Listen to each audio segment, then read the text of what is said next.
Hallo, ich bin Nico Semsrott. Am 26. Mai ist Europawahl. Sind Sie auch schon so elektrisiert? Ich habe eine PPPPP mitgebracht, eine peinlich politische PowerPoint-Präsentation zum Thema EU, Hashtag Brüssel sehen und sterben, Hashtag für Europa reicht's, Hashtag hä? Mir persönlich geht es so. Seit ich zur Europawahl 2019 kandidiere, interessiere ich mich auch dafür. Vielleicht wäre das der Trick.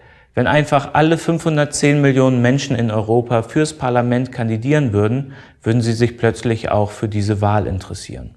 In Deutschland weiß nur etwa ein Viertel der Wahlberechtigten überhaupt, wie der Spitzenkandidat von CDU und CSU heißt. Auf dieses Problem angesprochen, meinte er neulich, er sei jetzt 46, er werde an seinem Stil jetzt auch nichts mehr ändern. Da frage ich mich auch, was war zuerst da?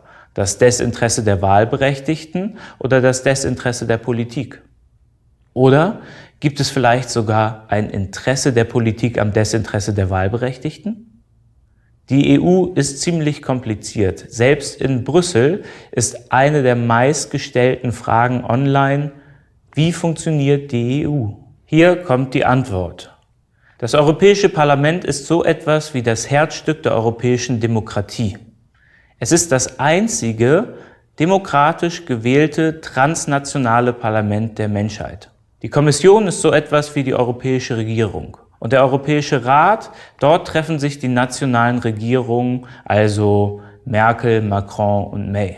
Diese drei Institutionen treffen sich wiederum im Trilog und machen dort einen Dreier.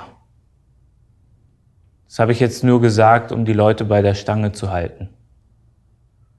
In echt machen die im Trilog leider nur Gesetze, finden Kompromisse und schicken diese Kompromisse wieder zurück in die Institutionen, um zu klären, seid ihr damit auch einverstanden? Dann geht's wieder zurück in den Trilog, rein, raus, rein, raus. Das Traurige ist, dass das EU-Parlament kein Initiativrecht besitzt, also Gesetze nicht selbst vorschlagen kann.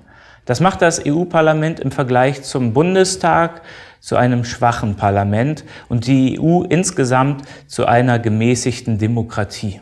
Deshalb habe ich mich entschlossen, Kommissionspräsident zu werden, also Chef der europäischen Regierung.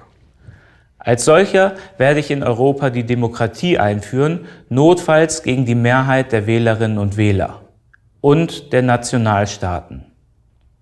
Und nächstes Mal, wer hat in der EU eigentlich die Macht?